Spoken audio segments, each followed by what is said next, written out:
Parte 1. La historia comienza en un murmullo, como si aún flotara en el aire el eco de un pasado que no se resigna a ser enterrado. Tenochtitlán, joya sobre el lago, parecía brillar como un corazón palpitante en el centro del mundo. Sus templos blancos se alzaban hacia el cielo, reflejando la luz del sol como espadas encendidas, y sus canales se deslizaban entre las casas como venas de agua que daban vida a la gran ciudad. Pero bajo esa grandeza había algo más, algo que se ocultaba tras los cantos, tras los mercados abarrotados, tras los murales pintados de gloria. Era un silencio pesado, un presentimiento oscuro que se respiraba en cada esquina y que hacía temblar los labios de los ancianos cuando susurraban leyendas que nadie quería escuchar en voz alta. Los presagios ya se acumulaban como nubes negras sobre la ciudad. Los sacerdotes hablaban entre dientes, y los guerreros, que antes caminaban orgullosos, empezaban a mirar al suelo, como si temieran que el firmamento mismo estuviera a punto de desplomarse sobre ellos. Algo invisible rondaba la capital, un rumor de desgracia que hacía que las noches fueran más largas y los días más fríos, incluso bajo el sol ardiente del valle. Yo mismo, testigo anónimo de aquella era, recuerdo haber sentido en la piel una electricidad constante, como si cada piedra de los templos guardara un secreto que nadie debía conocer. Tenochtitlán era un gigante que seguía caminando, pero sus pasos resonaban huecos, como si los cimientos ya estuvieran carcomidos desde dentro. El pueblo fingía normalidad. Los mercados rebosaban de cacao, plumas, jade y maíz.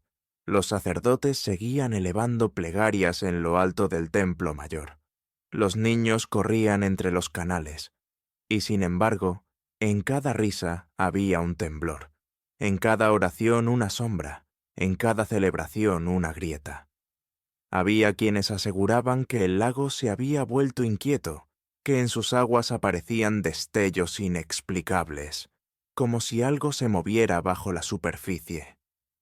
Otros contaban que en las noches se oían gritos en la distancia, voces que nadie podía identificar, voces que parecían venir de otro tiempo, como si los dioses mismos hubieran decidido hablar, pero lo hicieran con un tono cargado de amenaza. En lo alto del palacio, Moctezuma miraba todo esto en silencio. Su figura imponente, cubierta de mantos bordados con oro y piedras preciosas, ya no irradiaba la misma seguridad de antaño. En su rostro se notaba un peso invisible, un desgaste que no provenía de la edad, sino de un tormento interno. Sus ojos se posaban en el horizonte, en las montañas que rodeaban el valle, como si buscara una señal que confirmara lo que su corazón ya temía, que el esplendor de los mexicas se acercaba a un final que ni los ejércitos más poderosos, ni los dioses más temibles podrían detener. El pueblo no lo sabía aún, pero yo lo sentí. Y quizás tú también lo sientas ahora, mientras escuchas estas palabras. El fin de Tenochtitlán no llegó de golpe, no descendió como un rayo en medio de la calma. Fue un final tejido poco a poco, como una telaraña invisible que envolvía la ciudad con cada nuevo día, y esa red, fría y silenciosa, comenzaba a cerrarse ya sobre el corazón del imperio. Así empezó todo, con un aire enrarecido, con un rumor que nadie quería creer, con un presentimiento que caminaba de casa en casa, de templo en templo, de corazón en corazón. Y mientras la ciudad se bañaba en la ilusión de su grandeza, la oscuridad, paciente y silenciosa, ya había puesto un pie dentro de sus muros.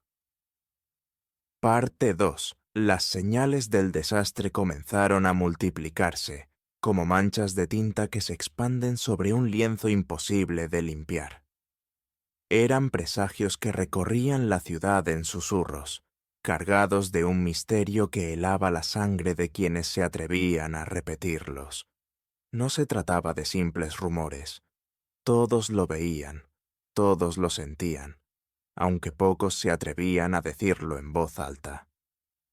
Una noche, sin razón aparente, el templo de Huitzilopochtli se iluminó en llamas. No había rastro de manos enemigas ni de antorchas encendidas, pero las paredes ardían con un resplandor anaranjado que se reflejaba en el lago como si todo el cielo estuviera incendiado. La gente corría aterrada, intentando apagar lo imposible, pues el fuego parecía nacer de las piedras mismas, como si los dioses hubieran decidido calcinar sus propios altares. Y cuando las llamas por fin cedieron, solo quedó el silencio, un silencio que pesaba más que el humo. Hubo también rumores de una mujer que lloraba en las noches, vagando por las orillas del lago. Algunos aseguraban haberla visto caminar descalza, cubierta por un manto blanco, su rostro oculto tras su llanto interminable. «¡Ay, mis hijos!», repetía con un tono tan desgarrador que hasta los guerreros más valientes confesaban haber sentido miedo en lo profundo de su pecho. Era como si esa voz no perteneciera a un ser humano, sino a un eco del futuro, un futuro teñido de sangre y derrota. Los augurios se volvieron más inquietantes aún. Una estrella cayó del firmamento y surcó el cielo nocturno con un resplandor tan brillante que las calles quedaron iluminadas como si fuese pleno día. Muchos lo celebraron al principio, creyendo que era un regalo de los dioses, pero pronto los ancianos recordaron viejas historias. Una luz así no anunciaba victoria, sino ruina. El pueblo despertó al día siguiente con un miedo nuevo, un miedo que ni las ceremonias ni los sacrificios parecían calmar. Yo recuerdo haber visto el agua del lago alzarse en formas extrañas, como si manos invisibles la agitaran desde abajo. Los pescadores aseguraban que las olas se formaban sin viento, que el agua golpeaba las canoas con una furia que parecía provenir de las profundidades mismas. Y en las noches, al caminar entre los canales, se escuchaba un rumor extraño, un gorgoteo que no era de agua ni de viento, sino de algo oculto que respiraba bajo la superficie. Cada presagio era una herida invisible en el corazón del pueblo. Los niños callaban, los comerciantes dejaban de bromear en los mercados, las mujeres encendían copal en las puertas de sus casas con más frecuencia que antes. Todos buscaban la manera de protegerse de lo inevitable, como si encender un fuego o entonar una plegaria pudiera detener el avance de un destino ya escrito. Moctezuma, cada vez más inquieto, mandaba llamar a sus consejeros, a los sabios, a los sacerdotes más antiguos. Escuchaba con atención, pero su rostro se volvía más sombrío con cada palabra que recibía. Algunos le aseguraban que eran señales de los dioses exigiendo un sacrificio mayor, algo que el imperio jamás había intentado. Otros, más prudentes, advertían que no era sabiduría lo que hablaba a través de esos presagios, sino un aviso de que el poder de los mexicas estaba tocando su límite. El pueblo no lo sabía todo, pero lo presentía. Cada noche las casas parecían más frías, los templos más lejanos, los dioses más silenciosos. y en esa ausencia de certezas crecía un temor invisible, uno que no se podía vencer con espadas ni con oraciones, un temor que, como un veneno lento, comenzaba a corroer la confianza de la ciudad entera. Así, entre voces en la oscuridad, fuegos imposibles y lamentos nocturnos, el imperio empezó a vivir como quien sabe que camina sobre un abismo. Los presagios no eran solo señales, eran recordatorios de que todo lo que brilla puede desmoronarse de un instante a otro. Y aunque pocos lo admitían, todos lo sentían en la piel. Tenochtitlan había entrado en una cuenta regresiva que nadie podía detener. Parte 3. Moctezuma se encerraba cada vez más en sí mismo, como si llevara sobre los hombros un peso invisible que lo aplastaba lentamente. El emperador, que antes se mostraba como un águila orgullosa, empezó a caminar con la mirada baja, los labios apretados y las manos inquietas, como si temiera que en cualquier instante alguien pudiera arrancarle el cetro de las manos. Sus consejeros lo notaban, pero ninguno se atrevía a decirlo. Había en su mirada una tormenta contenida, un secreto que no podía compartir ni siquiera con los hombres de más confianza. Ese secreto lo roía por dentro. Hacía meses, tal vez años, que los sacerdotes más cercanos al templo mayor le habían hablado en voz baja, con un temblor en las palabras. Existía un rito antiguo, un sacrificio olvidado que no se había practicado jamás en tiempos recientes. Decían que podía revertir el curso del destino, que podía aplacar la furia de los dioses y abrir un camino distinto para el imperio. Era un ritual mayor, algo prohibido incluso por los más viejos códices, un acto que solo debía ejecutarse cuando el universo se encontrara al borde del colapso. Moctezuma escuchó, incrédulo al principio, pero a medida que los presagios se multiplicaban y los rumores de desgracia crecían, comenzó a sentir que aquella idea prohibida era la única salida. Los sacerdotes le recordaban que el poder de los dioses no se conquistaba con plegarias simples, sino con ofrendas de magnitud descomunal, y en susurros, casi como si temieran ser oídos por las piedras mismas del templo, le aseguraban que el ritual exigía algo más que prisioneros de guerra o enemigos capturados. Hacía falta sangre más pura, más cercana al corazón del poder. Esa revelación fue una espina en el alma del emperador. Por las noches, cuando la ciudad dormía y el viento se colaba por los corredores de palacio, Moctezuma se quedaba inmóvil frente al fuego, pensando en aquella posibilidad. En ocasiones se le veía murmurar, como si hablara con los dioses, pero nadie sabía si recibía respuestas o si solo escuchaba el eco de su propia desesperación. Se decía que había soñado con un águila enjaulada, que aleteaba con furia hasta arrancarse las plumas y manchar de rojo el suelo. Y cada vez que despertaba de ese sueño, su rostro se volvía más pálido, más frágil, más ajeno al hombre que había gobernado con puño firme durante años. Los presagios no ayudaban a calmarlo.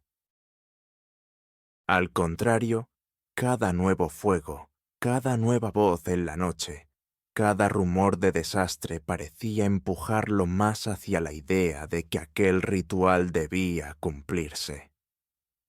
Comenzó a preguntar con mayor insistencia a sus sacerdotes de confianza, buscando detalles, instrucciones, cualquier señal que le permitiera convencerse de que ese era el único camino. Pero cada palabra que recibía era una daga más en su conciencia, porque sabía lo que se le exigía: entregar lo más valioso, lo más sagrado, aquello que nadie en la ciudad se atrevería jamás a imaginar como ofrenda. Yo recuerdo haberlo visto una tarde, asomado desde el balcón de palacio. Sus ojos miraban hacia el lago, pero no lo veían. Parecía escuchar algo que los demás no podíamos percibir, como si una voz invisible lo estuviera llamando desde el horizonte. No era la mirada de un gobernante, sino la de un hombre atrapado entre el deber y el miedo, entre la fe y la desesperación. Ese secreto lo estaba consumiendo, y aunque su boca permanecía cerrada, su silencio gritaba más fuerte que cualquier palabra.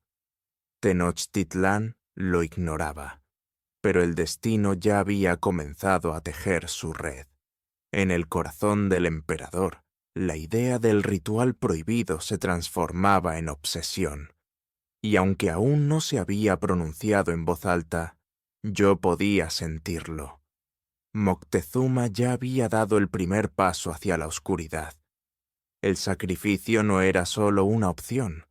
En su mente comenzaba a volverse inevitable. Parte 4. En los corredores sombríos del palacio, donde los ecos se mezclaban con el murmullo del viento, se gestaba un veneno más peligroso que cualquier enemigo externo: la desconfianza. Los nobles más antiguos, aquellos que habían servido a emperadores anteriores, comenzaron a observar con recelo la conducta de Moctezuma. Notaban sus silencios prolongados, su mirada extraviada, sus consultas interminables con los sacerdotes del Templo Mayor. Se preguntaban en secreto si el emperador aún gobernaba por sí mismo, o si había entregado su voluntad a visiones oscuras y a hombres que decían hablar en nombre de los dioses. En las salas de consejo, donde antes se discutían campañas militares y tributos de pueblos sometidos, ahora reinaba un silencio incómodo. Cada palabra de Moctezuma parecía cargada de sombras, y cada orden suya era recibida con un asentimiento forzado. Los nobles fingían obediencia, pero entre ellos se formaban miradas rápidas, señales invisibles de una alianza que germinaba en la oscuridad. La certeza se imponía. Si el emperador planeaba un ritual prohibido, si pensaba ofrecer algo más que prisioneros comunes, aquello podía poner en peligro no solo el trono, sino la estabilidad de todo el imperio. Los sacerdotes no eran ajenos a esta tensión. Algunos, fanáticos de la sangre y el poder, apoyaban la idea del sacrificio mayor, convencidos de que los dioses exigían una ofrenda extraordinaria para salvar a la ciudad. Otros, más prudentes, empezaron a dudar en silencio, temiendo que aquel acto desatara la furia del pueblo. En los pasillos del Templo Mayor, donde el copal nunca dejaba de arder, se escuchaban discusiones apagadas, voces que se cortaban al paso de cualquier sirviente. Y mientras tanto, las ofrendas cotidianas seguían llevándose a cabo, pero el humo subía hacia el cielo como si los dioses mismos lo recibieran con indiferencia. Fue entonces cuando nació la conspiración. No fue un acto repentino, sino un tejido lento de pactos secretos, de promesas hechas en rincones apartados. Algunos nobles, resentidos por la creciente influencia de los sacerdotes, comenzaron a hablar de proteger al pueblo de la locura de su emperador.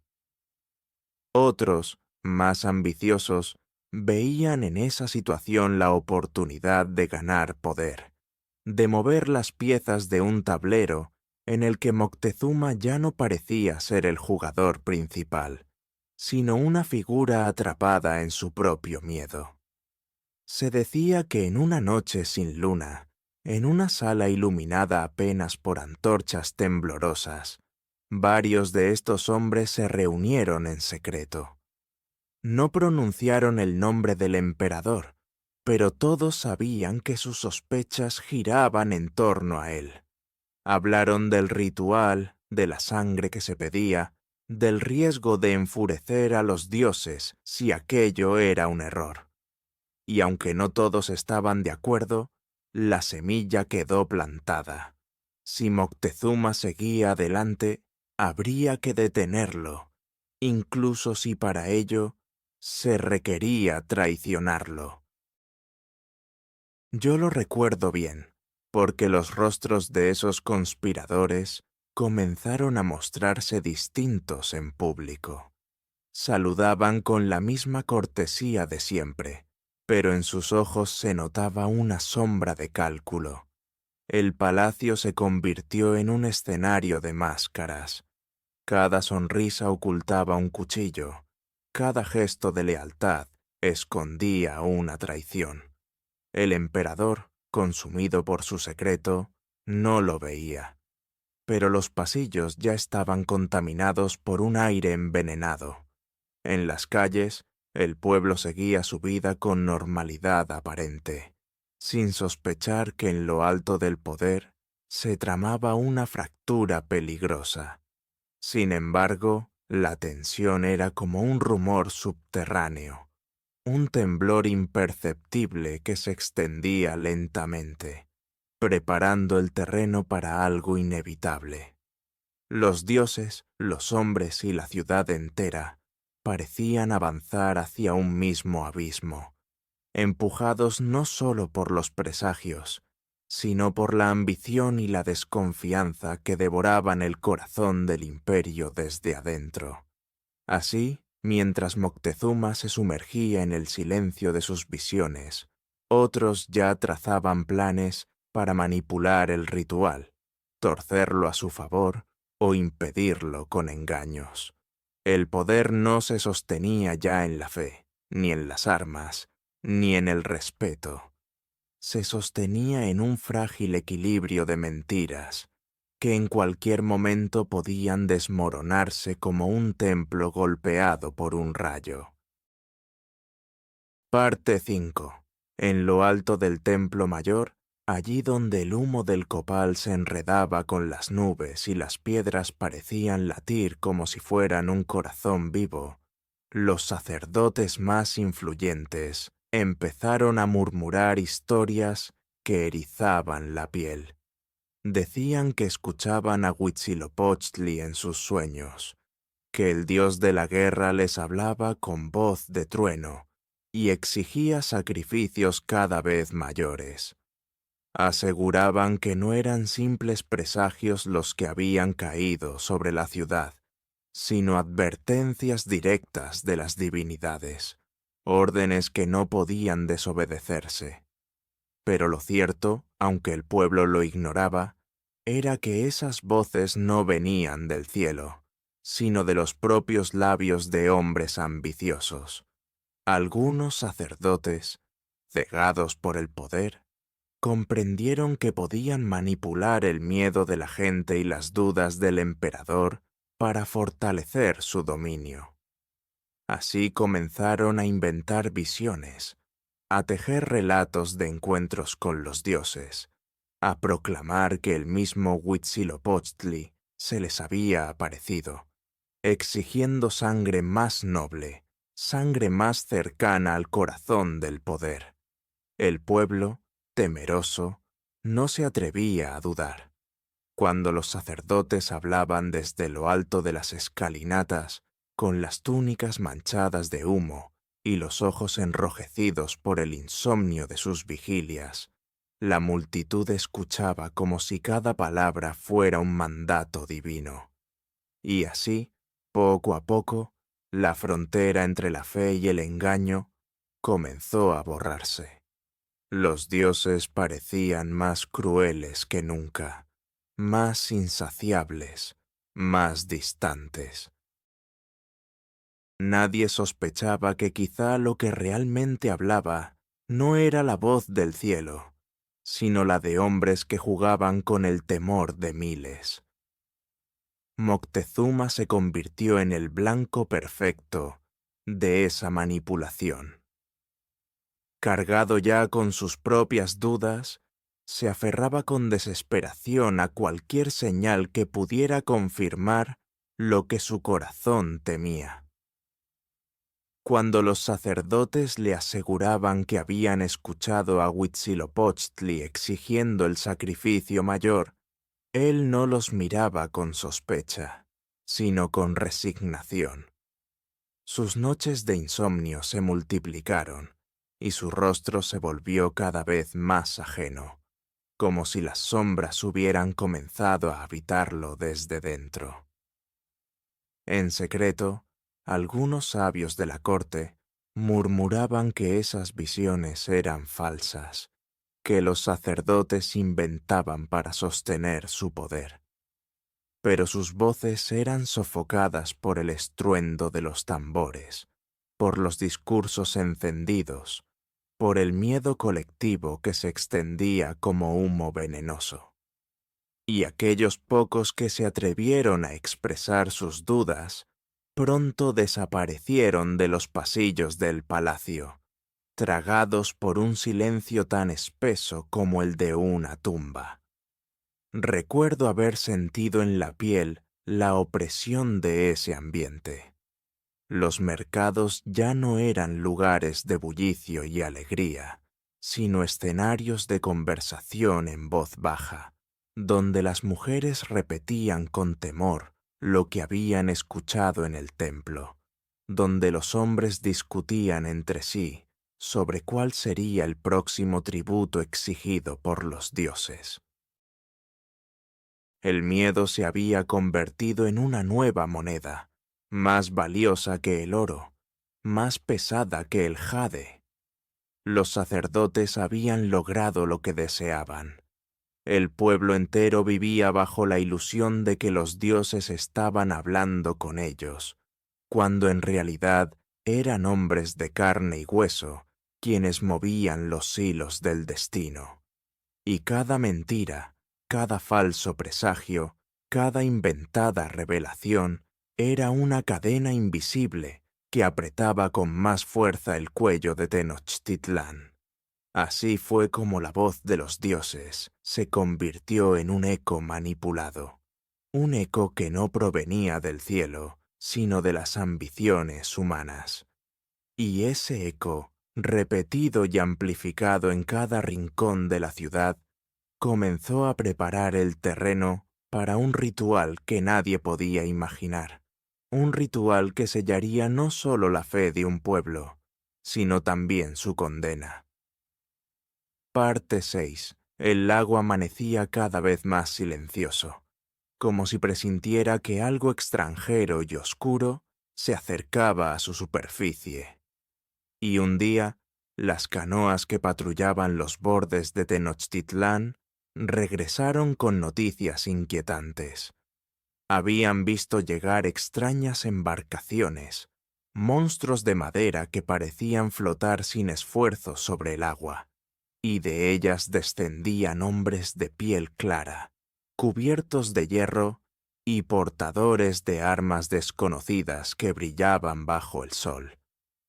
Eran los españoles, aunque muchos en la ciudad preferían llamarlos sombras, presagios vivientes de un futuro que nadie alcanzaba a comprender. El pueblo se agolpaba en los canales para verlos de lejos. Algunos murmuraban que eran dioses, otros aseguraban que eran mensajeros de la destrucción. Nadie se ponía de acuerdo. Pero lo cierto es que su sola presencia agitaba más que cualquier presagio anterior, porque no eran ya voces en la noche ni fuegos en los templos. Eran hombres de carne y hueso, que hablaban en lenguas extrañas y que parecían invulnerables a todo lo que se les opusiera. Moctezuma, atrapado en sus propios miedos, los recibió con un respeto que muchos interpretaron como debilidad. Les ofreció presentes, oro y mantos, tratando de calmar aquello que veía como un poder divino. Pero en el corazón de los nobles, en los corredores de los sacerdotes y en la sangre de los guerreros, esa actitud despertó algo más. Dudas, resentimiento, furia contenida. El emperador parecía inclinarse ante fuerzas extranjeras, mientras el pueblo esperaba una respuesta de hierro y fuego.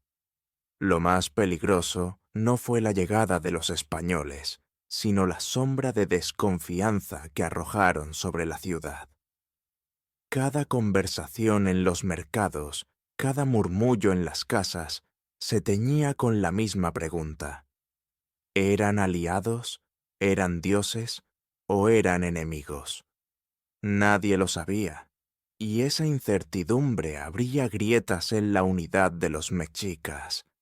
Y mientras los extranjeros se movían entre regalos y promesas, lo más inquietante sucedía dentro de los muros del templo mayor. Los sacerdotes, que ya habían manipulado visiones y presagios, comenzaron a ver en esos hombres una oportunidad. Algunos los describían como piezas de un plan mayor de los dioses, enviados para confirmar que el sacrificio prohibido debía cumplirse cuanto antes.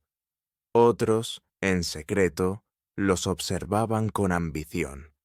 Si lograban atraerlos a su favor, si los usaban como instrumento, podrían inclinar el destino del imperio hacia sus propios intereses. La ciudad entera se encontraba en vilo. En los corredores del palacio, el aire estaba cargado de susurros.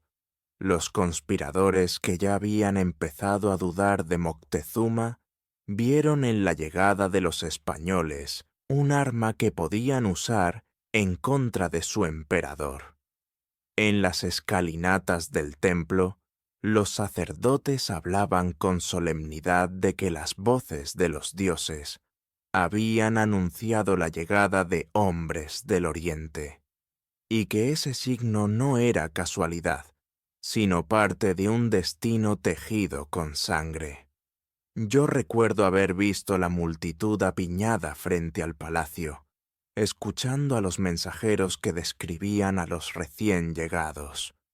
Sus palabras caían como cuchillos, caballos que parecían bestias mitológicas, armas que arrojaban fuego y trueno, pieles brillantes como espejos que rechazaban las flechas. El miedo se mezclaba con la fascinación, y en los rostros de la gente había una mezcla de esperanza y terror, como si el fin y la salvación caminaran de la mano. Tenochtitlán seguía viva, pero ya no era la misma. La llegada de los extranjeros había sembrado un veneno invisible en el corazón de la ciudad: la desconfianza. No solo entre pueblo y gobernante, sino también entre dioses y sacerdotes, entre tradición y futuro, entre verdad y engaño. Y esa fractura era aún más peligrosa que las espadas relucientes de los recién llegados. El imperio se sostenía todavía con firmeza, pero bajo sus cimientos ya se escuchaba un crujido sordo, como si el suelo mismo comenzara a agrietarse. Y en medio de ese estrépito silencioso, los extranjeros aguardaban, pacientes, mientras la ciudad decidía si los veía como heraldos de los dioses o como la sombra inevitable de su destrucción. Parte 7. La traición rara vez se anuncia con gritos o gestos violentos. Llega en silencio, disfrazada de consejo, de palabra amable, de promesa que parece inocente. Y así fue como un grupo de sacerdotes, aquellos que ya habían aprendido a manipular las visiones, comenzaron a reunirse en secreto con los extranjeros. Lo hicieron en rincones apartados, en chozas oscuras al borde del lago, lejos de los ojos vigilantes del pueblo. Allí, bajo la tenue luz de las antorchas, los hombres de túnicas manchadas de humo se inclinaban hacia los hombres de hierro, murmurando pactos que ningún dios había ordenado. Los españoles escuchaban con atención, sus rostros iluminados por sonrisas que ocultaban ambición. Los sacerdotes, fingiendo lealtad a Moctezuma, compartían con ellos secretos. Hablaban de las tensiones internas, de los presagios, del miedo que paralizaba al emperador. Pero lo más terrible fue lo que revelaron al fin, que pronto se celebraría un gran ritual, un sacrificio sin precedentes en el Templo Mayor. En ese día, la ciudad entera estaría reunida, vulnerable, distraída en la ceremonia. Era el momento perfecto, susurraban, para que los extranjeros descargaran su furia y tomaran por sorpresa a los mexicas. No todos los sacerdotes participaron en esta traición, pero bastaron unos cuantos para abrir la grieta. Lo hicieron por ambición, convencidos de que al entregar a los extranjeros el momento exacto del ritual, ganarían un lugar de poder en el nuevo orden que ya veían nacer. Otros lo hicieron por miedo, creyendo que así se salvarían de la furia de los recién llegados. Y algunos, quizás, lo hicieron porque ya no creían en nada, porque pensaban que los dioses habían callado para siempre y que sólo quedaban los hombres para decidir el destino del imperio. Moctezuma ignoraba todo esto. Creía aún que podía mantener la paz con presentes y palabras, mientras en su propia ciudad se incubaba la traición.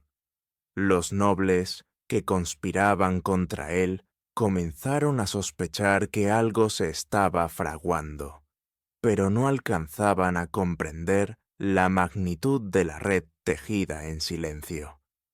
Cada uno jugaba su propio juego, sin advertir que en las sombras alguien ya había vendido la ciudad entera. Yo recuerdo haber visto a uno de esos sacerdotes una noche, caminando con paso rápido hacia el muelle. Llevaba un manto oscuro, el rostro cubierto, y en sus manos sostenía un pequeño cofre de turquesas. Lo vi abordar una canoa y perderse en la neblina del lago. No supe entonces lo que significaba, pero más tarde comprendí. Llevaba un tributo para sellar el pacto con los extranjeros, una ofrenda no a los dioses, sino a los hombres de hierro que aguardaban en silencio. El aire en Tenochtitlán comenzó a espesarse. Los rumores corrían como fuego entre la gente, que los extranjeros sabían demasiado, que en el templo se planeaba algo terrible, que los dioses se habían vuelto sordos. El pueblo no podía verlo claramente, pero lo sentía. Había una sombra invisible que se arrastraba por los pasillos, una sombra que no venía del cielo ni del lago, sino de los propios corazones corrompidos por la ambición. La traición había sido sellada. Los extranjeros aguardaban con paciencia, confiados en la información recibida. Los sacerdotes traidores se preparaban para presenciar el colapso desde un lugar seguro, convencidos de que la ruina de su pueblo sería el precio para sobrevivir. Y la ciudad, sin saberlo, caminaba hacia una ceremonia que ya no pertenecía a los dioses, sino a la mentira. Así, en las sombras del templo y en la espesura de la noche, quedó escrito un pacto silencioso que marcaría el final. La traición no se había desatado aún, pero el veneno ya estaba dentro, avanzando como una serpiente que se desliza sin ruido, esperando el momento exacto para morder. Parte 8. El día señalado amaneció con un silencio extraño, casi sagrado, como si incluso los pájaros hubieran decidido callar ante lo que estaba por ocurrir. Desde temprano, las calles de Tenochtitlán se llenaron de gente que caminaba hacia el templo mayor. El aire olía a copal y a flores recién cortadas, pero también llevaba consigo un peso invisible, un presentimiento que se respiraba en cada rincón. Era el día del gran ritual, el día en que la ciudad entera se entregaría al poder de los dioses, sin sospechar que entre los muros se ocultaba la traición. Los tambores comenzaron a retumbar desde lo alto de las escalinatas, un golpe seco y constante que hacía vibrar el suelo como si el corazón de la tierra misma latiera bajo los pies de los asistentes. El sonido se mezclaba con las caracolas, cuyos ecos se extendían por los canales y alcanzaban incluso los rincones más lejanos de la ciudad. El pueblo acudía con rostros tensos, algunos con devoción, otros con miedo, todos conscientes de que aquel ritual no sería como los anteriores. Había algo en el aire que lo volvía distinto, más oscuro, más definitivo. Moctezuma se presentó con la majestuosidad que aún le quedaba. Llevaba mantos bordados con plumas de quetzal y oro que brillaban bajo el sol, pero en su rostro se notaba el cansancio de las noches en vela y la carga de sus pensamientos secretos. Caminaba rodeado de sacerdotes que entonaban cantos solemnes, mientras el pueblo lo miraba desde abajo con una mezcla de respeto y desconfianza. En sus ojos, muchos buscaban señales de firmeza, pero lo que encontraban era un reflejo turbio, como si el emperador estuviera allí en cuerpo, pero su espíritu se debatiera en otra parte. El humo del copal ascendía en columnas densas, cubriendo poco a poco la plaza. La multitud aguardaba expectante, en un silencio interrumpido solo por el ritmo de los tambores y el murmullo de plegarias. Las madres abrazaban a sus hijos, los ancianos inclinaban la cabeza, los guerreros apretaban las lanzas. Nadie sabía lo que iba a suceder, pero todos comprendían que sería decisivo. Yo estaba entre la multitud y recuerdo la sensación de asfixia que crecía con cada instante. El humo, el calor, el estruendo de los tambores, todo parecía conspirar para sumergirnos en un trance colectivo.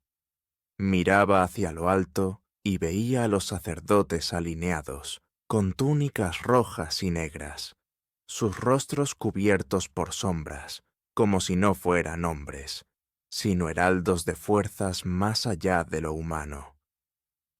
La ceremonia comenzó con invocaciones prolongadas, con plegarias que parecían arrastrar al pueblo entero hacia un estado de obediencia absoluta. Se arrojaron ofrendas al fuego, se quebraron cántaros llenos de agua para llamar a Tlaloc, se esparcieron plumas y piedras de jade como símbolos de riqueza entregada a los dioses. Pero tras cada gesto había una tensión oculta, un vacío que se hacía más grande a medida que el ritual avanzaba. En los bordes de la multitud Algunos nobles se miraban entre sí con inquietud, como si esperaran una señal que nunca llegaba. Los sacerdotes que habían sellado pactos secretos con los extranjeros sabían que el momento se acercaba, y sus ojos brillaban con un fuego que no provenía de la fe, sino de la ambición. Los tambores no eran ya solo música ceremonial, eran un reloj implacable que marcaba el ritmo de una tragedia inevitable. El pueblo, sin saberlo, estaba atrapado en una red tejida de engaños. Los extranjeros aguardaban en la sombra, atentos a la señal que se les había prometido. Los sacerdotes, en lo alto del templo, sostenían en sus manos la máscara de la devoción, mientras escondían la daga de la traición.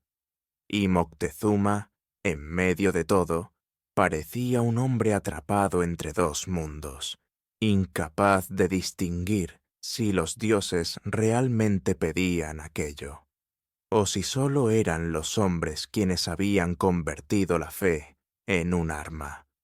Así comenzó el ritual, y con cada golpe de tambor, con cada nube de copal que ascendía al cielo, la ciudad se acercaba más al borde del abismo. Nadie podía detenerlo ya. Lo que debía ocurrir estaba escrito en las sombras, y el templo mayor se preparaba para convertirse en el escenario del engaño más oscuro de nuestra historia. Parte 9. El momento que todos esperaban llegó con un giro que nadie había previsto. La multitud, reunida frente al templo mayor, aguardaba ver desfilar a los prisioneros de guerra, a los enemigos capturados en campañas pasadas, tal como dictaba la tradición. Pero cuando los sacerdotes aparecieron en lo alto de la escalinata, no llevaban a hombres extranjeros ni a guerreros vencidos. Llevaban, con pasos solemnes y escolta rigurosa, a varios miembros de la nobleza mexica, hombres conocidos, respetados, algunos incluso familiares de los presentes en la plaza. El murmullo se extendió como una ola repentina. Nadie entendía lo que estaba ocurriendo. ¿Por qué estaban allí aquellos hombres? ¿Qué crimen podían haber cometido para ser conducidos como ofrenda? Los sacerdotes, con voces graves, proclamaron que habían sido acusados de traición, de conspirar contra el emperador y contra los dioses. Dijeron que era necesario purgar la corrupción desde dentro, que la sangre de los nobles sería la llave que devolvería el favor divino al imperio. El pueblo enmudeció. Era como si el suelo hubiera temblado bajo los pies de todos. Aquellos hombres, vestidos aún con mantos que recordaban su rango, caminaban con el rostro erguido, aunque sus ojos delataban el terror. Nadie se atrevía a gritar, nadie se atrevía a protestar, pero en los corazones se encendió una chispa peligrosa. El miedo se mezcló con la rabia, la fe con la duda. Moctezuma observaba desde su lugar, rígido, sin mostrar emoción alguna. Sus labios apenas se movieron cuando los sacerdotes explicaron que aquel sacrificio no era un castigo común, sino una ofrenda suprema que podría salvar al imperio del destino anunciado por los presagios. En sus ojos no había triunfo, ni siquiera certeza. Había un vacío, como si se hubiera entregado por completo al poder de las voces que lo atormentaban. El ritual comenzó, y el silencio de la multitud se volvió insoportable. Los tambores seguían retumbando, pero ya no eran música sagrada.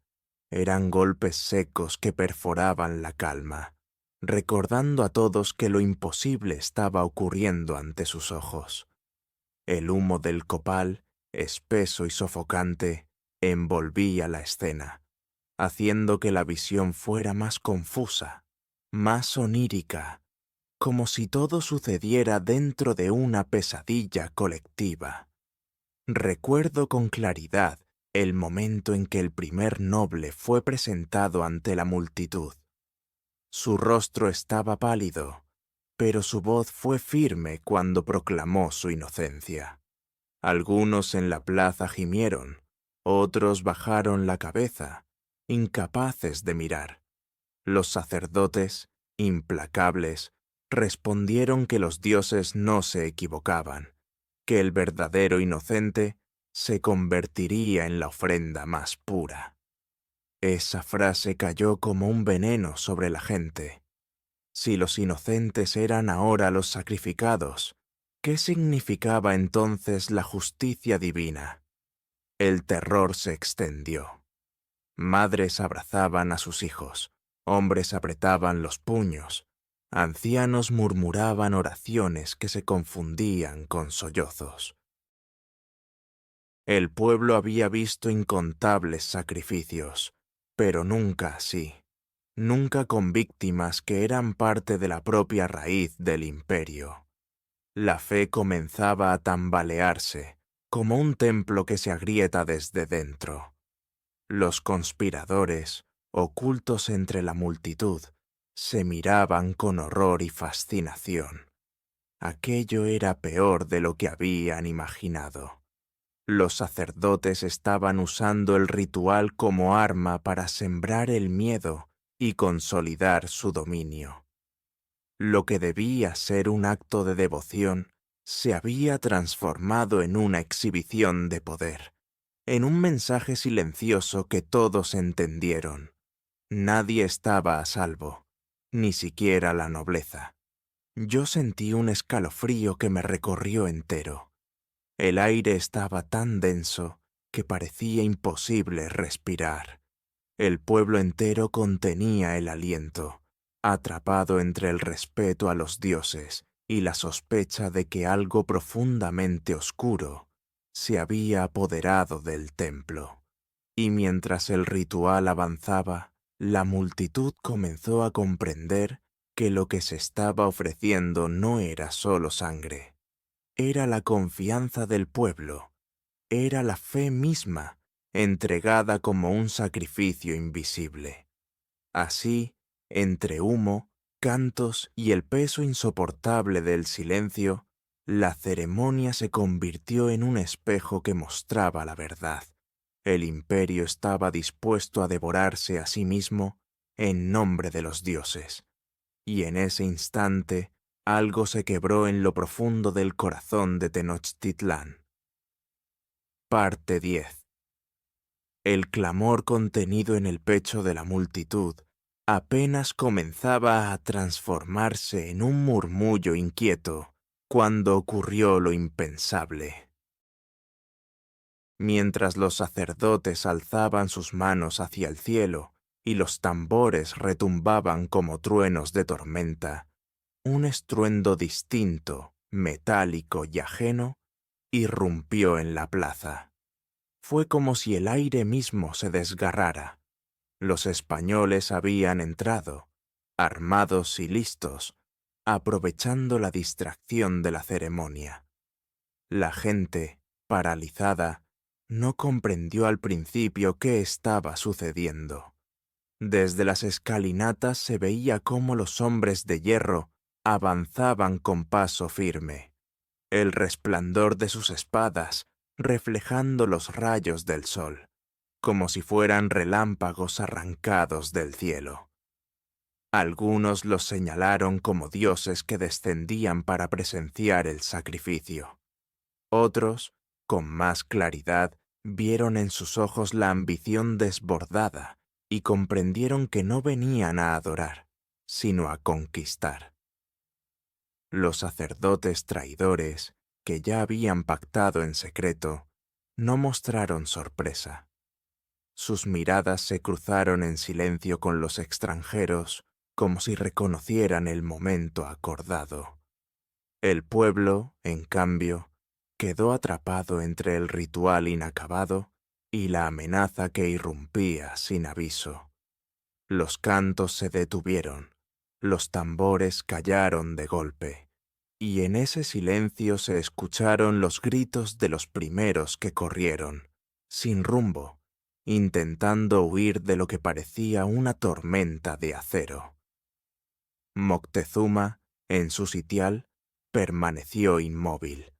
Sus guardias miraban hacia él esperando una orden, un gesto de resistencia o de alianza, pero lo único que recibieron fue su silencio. El emperador parecía petrificado, como si viera cumplirse de golpe todas las visiones que lo habían atormentado durante meses. Su rostro no era de sorpresa ni de ira, sino de resignación. Era como si, en lo profundo de su espíritu, ya supiera que ese era el final escrito por los dioses. El caos se apoderó de la plaza. El pueblo, dividido entre la devoción y el instinto de supervivencia, no supo reaccionar. Los guerreros intentaron organizarse, pero la multitud los desbordaba, y la confusión impedía distinguir aliados de enemigos. El humo del copal se mezclaba con el polvo levantado por los pasos apresurados, creando una nube espesa que hacía imposible ver con claridad. Los gritos de los sacerdotes llamando al orden se perdían entre el estrépito de las armas y el clamor de la multitud. Yo recuerdo el miedo en los ojos de la gente, ese terror que congela la sangre y paraliza los músculos. Nadie sabía hacia dónde correr, ni qué dios invocar. Las madres alzaban a sus hijos en brazos, los ancianos se aferraban a los muros, los jóvenes gritaban plegarias que se confundían con insultos, y en lo alto, los sacerdotes que habían orquestado la traición continuaban recitando oraciones, como si quisieran disfrazar su pacto con una máscara de fe. Fue el punto de quiebre. La ceremonia ya no era un acto religioso, sino un escenario de vulnerabilidad. Los extranjeros no habían elegido cualquier día, habían esperado este, cuando el pueblo estaba reunido, cuando la atención estaba fija en los altares, cuando el corazón del imperio latía al unísono, y por lo mismo podía ser desgarrado de un solo golpe. El templo mayor, que hasta entonces había sido símbolo de poder y devoción, se convirtió en una trampa. El pueblo quedó encerrado entre la fe y la espada, sin posibilidad de escapar. El eco de los tambores aún resonaba en las paredes, pero ya no como música sagrada, sino como un recordatorio de que el tiempo había llegado a su fin. Ese día comprendimos que los dioses no bajarían a salvarnos, que lo que había comenzado como un ritual de redención se había transformado en la puerta abierta a la destrucción. Y aunque el clímax de la tragedia apenas empezaba, todos sentimos en lo profundo que nada volvería a ser igual. El imperio había sido herido en su propio corazón, y la herida no sanaría jamás. Parte 11. El estruendo de los hombres de hierro resonaba aún en la plaza cuando algo mucho más devastador comenzó a extenderse: el derrumbe espiritual. No fue un trueno ni un choque de espadas lo que quebró al pueblo, sino el súbito silencio de los dioses. En los ojos de la multitud, aquel ritual que debía traer salvación se transformó en prueba de condena. No había señales de favor divino, no había rayos vengadores ni voces en el viento, solo la certeza de que la ceremonia había sido un engaño, un pacto maldito que no despertaba a los dioses, sino que los alejaba para siempre. La fe se quebró en un solo instante. El pueblo, que durante generaciones había entregado su sangre con convicción, comenzó a mirar con desconfianza a los sacerdotes que hablaban en nombre de Huitzilopochtli.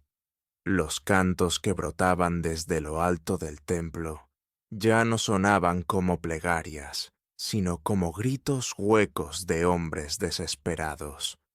La multitud murmuraba que si los inocentes habían sido ofrendados, si la nobleza había sido devorada en los altares, entonces los dioses no estaban complacidos, estaban furiosos.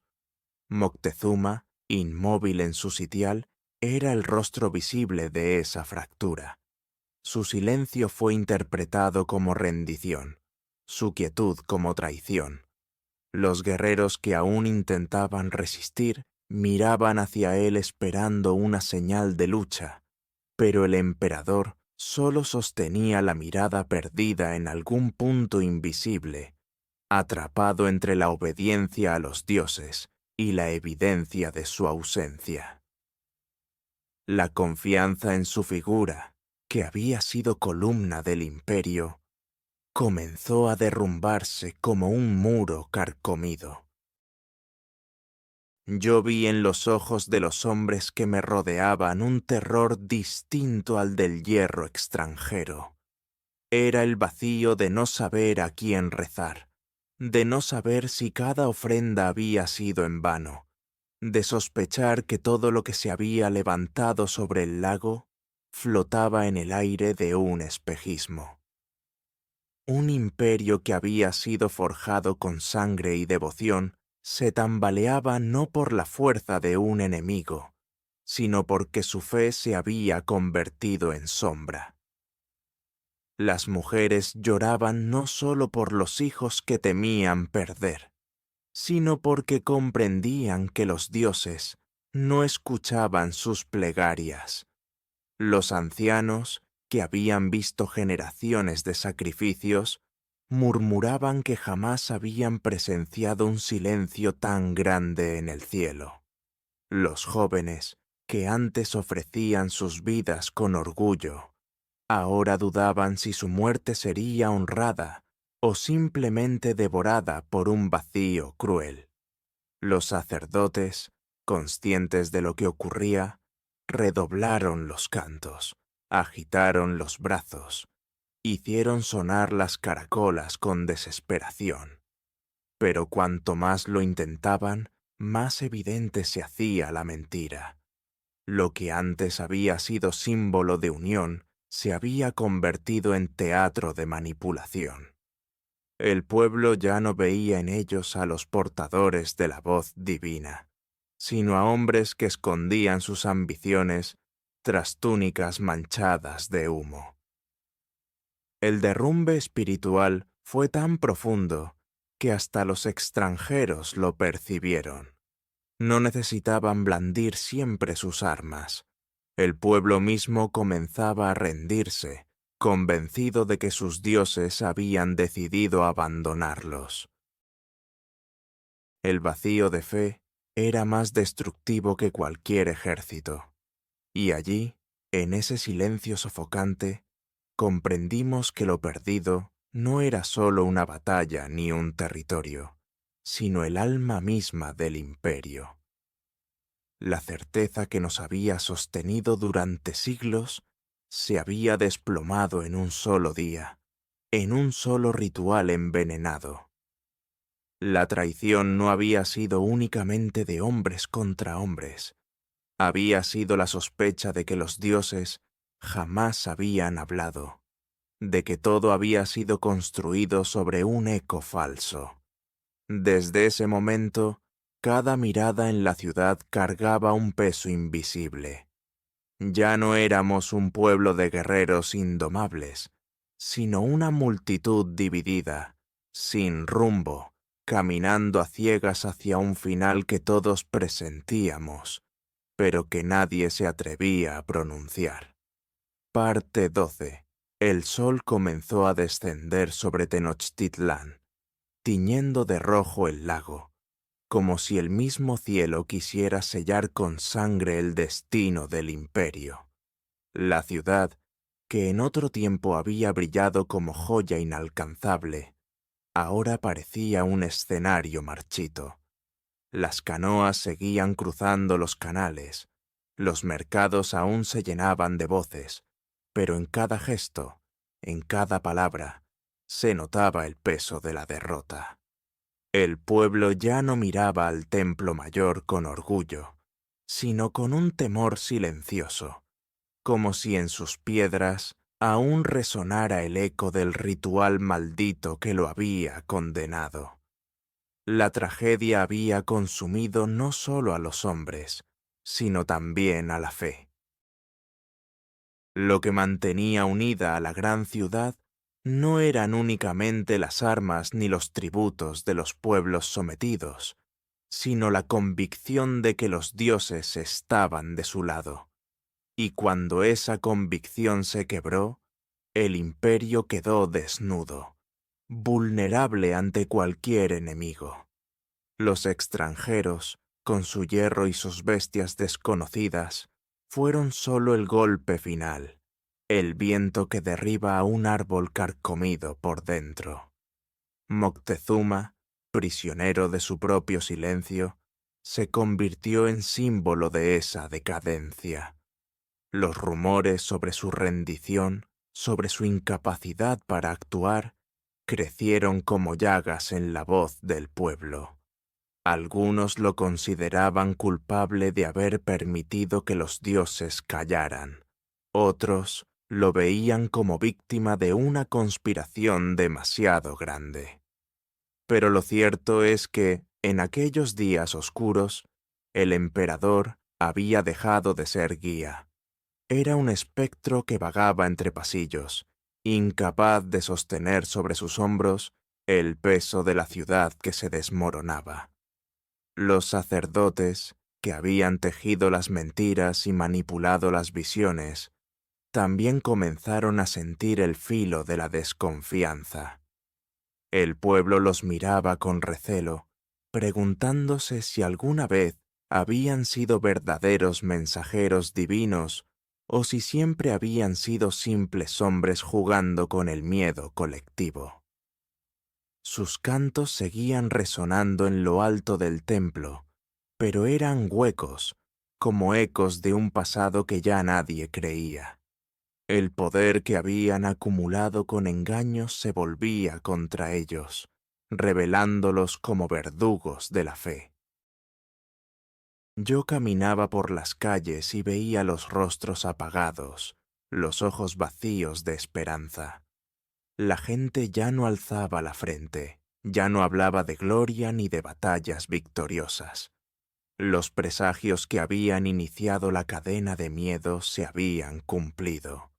No con rayos ni con terremotos, sino con la lenta y dolorosa revelación de que los dioses no acudirían a salvarnos. El ritual sangriento, en lugar de traer salvación, había desatado el derrumbe espiritual que abrió de par en par las puertas a la ruina. El fin de los aztecas no llegó en un solo instante, sino como un río envenenado que va consumiendo todo a su paso. Cada traición, cada mentira, cada silencio cómplice fue una gota más que llenó la vasija del destino. Y cuando la última gota cayó, la vasija se quebró, derramando sobre la ciudad un torrente imparable de desgracia. Hoy, al recordar esos días, siento que no hablamos solo de nuestro pasado. Lo que ocurrió en Tenochtitlán es un espejo que sigue reflejándose en nosotros, porque no fue el hierro extranjero lo que nos destruyó, sino las grietas internas, las ambiciones disfrazadas de fe, los engaños que nos hicieron olvidar la verdad. Fue el miedo lo que nos hizo arrodillarnos antes de que el enemigo lo exigiera. El templo mayor sigue en ruinas, pero su sombra aún habla. Habla de cómo un ritual, nacido de la desesperación, se convirtió en el sello de la caída de un pueblo entero. Habla de cómo la traición no siempre viene de fuera, sino que germina en el corazón mismo de quienes juraron protegernos. Y habla, sobre todo, de la advertencia eterna. Ningún imperio, por poderoso que parezca, sobrevive cuando sus propios cimientos se corroen desde dentro. Ese fue el final de los aztecas, un final marcado no por la gloria de la batalla, sino por la oscuridad de un ritual que